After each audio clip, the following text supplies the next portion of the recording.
Olá pessoal, sejam muito bem-vindos a esta videoaula. E nela nós vamos finalizar o nosso assunto de progressões geométricas com o tema, né, soma dos termos de uma PG, tá bom? Então vamos lá, nós vamos começar já demonstrando essa fórmula geral, né, da soma dos n primeiros termos de uma PG, certo? Ou seja, a soma dos n termos de uma PG é dado pelo primeiro termo, A1, né, vezes a razão elevada a n menos 1 sobre Q menos 1, tá certo? Naturalmente eu tenho que supor, né, que meu Q é diferente de 1, porque senão a PG é uma PG, digamos assim, estacionária, né? Ela não vai ter variação, né? E aí a somar é multiplicar pela quantidade de termos, né? Não tem muito o que fazer, tá certo? Então, veja que eu quero calcular o Sn, que é A1 mais A2 mais a n menos 1 mais a n. Então, se eu multiplicar por Q, essa expressão, eu vou ter Q, Sn, A1Q, mais A2Q, mais a n menos 1Q, mais a nq. Vamos lá. Aí eu observo que, por exemplo, esse A1Q, ele é o A2.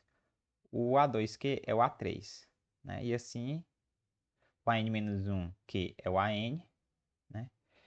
E o AN, né, usando a fórmula geral, é A1 vezes Q elevado a N menos 1. Né? Então, com esses Q vezes Q, né? Aí eu observo o seguinte, né? Essa expressão aqui, né? Ela é quase o Sn. Né? Na verdade, ela é o Sn menos o o primeiro termo. Portanto, né? O QSN ele é igual ao Sn menos A1 mais, aí aqui eu observo que vai ficar A1 vezes Q elevado a N, certo? Portanto, eu vou passar o Sn para o lado de cá, vai ficar Q menos 1 Sn, né?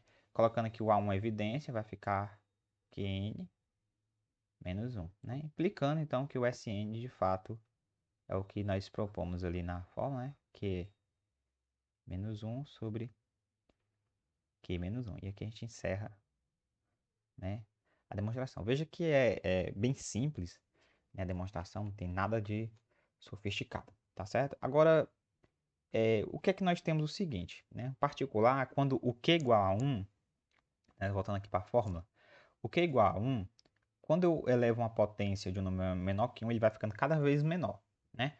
Portanto, se eu fizer isso muitas vezes, né, infinitas vezes, eu vou ter que essa expressão tende a zero, né? O Q elevado a n, quando o Q for menor que 1, certo? Isso tanto faz ser positivo como ser negativo.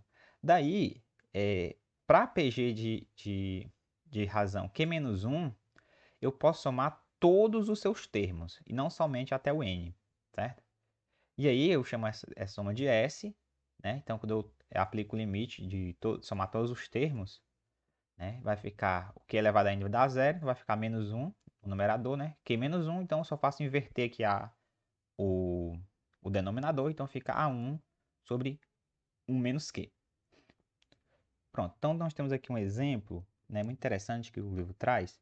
Diz o seguinte: diz a lenda que o inventor do xadrez pediu como recompensa 1 grão de trigo pela primeira casa, 2 grãos de trigo pela segunda, 4 pela terceira e assim por diante, sempre dobrando a quantidade a cada nova casa.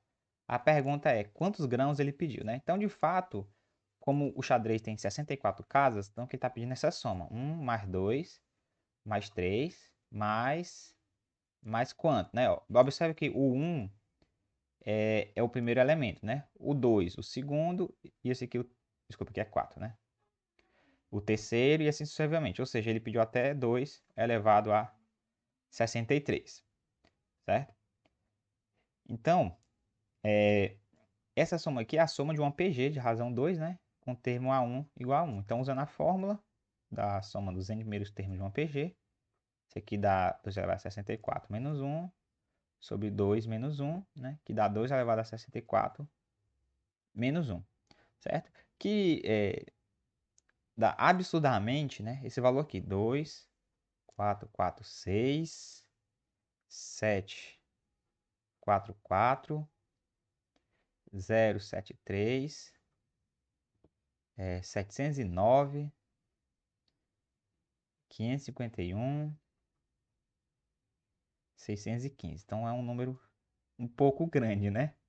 Tá certo? Então, esse é o nosso primeiro exemplo, certo? O nosso segundo exemplo, na verdade, a gente determinar, por exemplo, a fração de uma dízima periódica, certo? Primeiro de uma casa, né?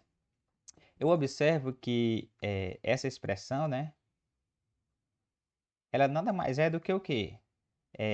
A sobre 10 mais A sobre 100 mais A sobre 1000 mais e assim sucessivamente. Ou seja, na verdade eu estou pedindo aqui, né? Isso aqui, se eu colocar a seguinte PG, A sobre 10, A sobre 100, A sobre 1000, sucessivamente, eu tenho uma soma dos termos de uma PG, né, infinita, né? Como 1 sobre 10 é menor que 1, então eu posso usar a fórmula e vai ficar o quê? A1, né? Q menos 1. Ou, desculpa, 1 menos Q, né? 1 menos Q. O Q é 1 sobre 10.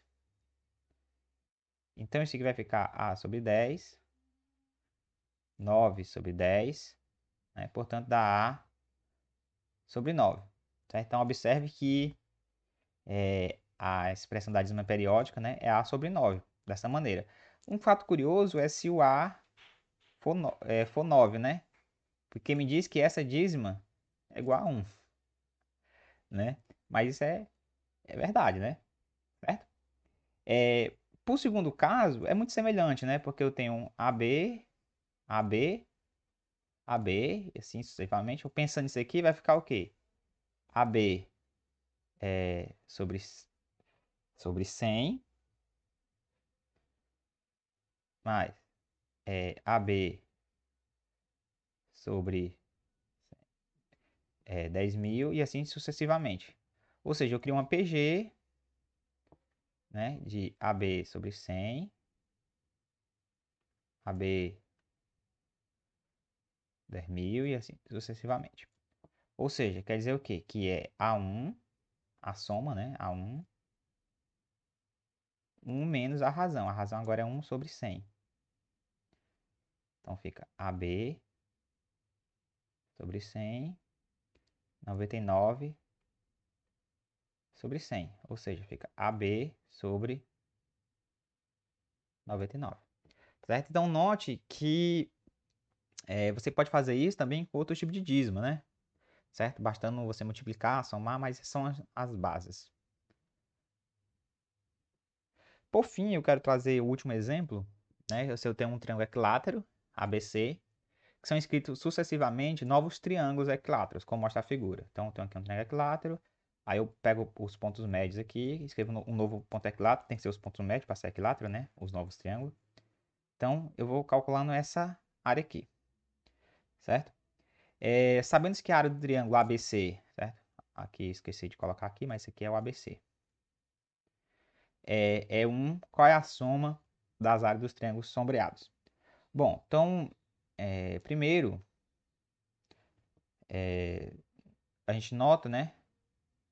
Se eu chamar isso aqui, por exemplo, A1, B1, C1, certo? Então, note que a área do triângulo A1, B1, C1, ela é o quê? 1/4 da área do triângulo ABC.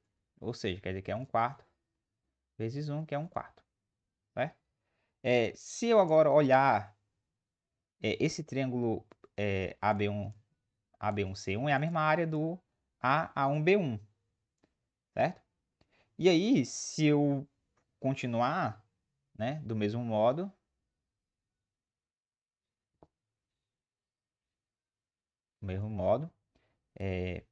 a área do triângulo. Aí vamos chamar aqui, por exemplo, A2, B2, C2. A área do triângulo A2, B2, C2 é 1/4 da área do triângulo A1, B1, C1. Ou seja, 1/4², certo? Então, assim, o que é que acontece, né? As áreas dos triângulos sombreados formam uma PG, certo? Qual é a PG que eles formam, né? 1/4, 1/4² e assim sucessivamente, certo? Ou seja, a razão é 1/4. Logo, né, se eu quiser a soma, eu vou ter A1 sobre 1 menos 1/4. Certo? Então fica 1/4 3/4, ou seja, dá 1/3. Tá? Então dá 1/3 a área da figura sombreada. Bom, então a gente encerra esta videoaula por aqui. Espero que vocês tenham gostado e até a próxima.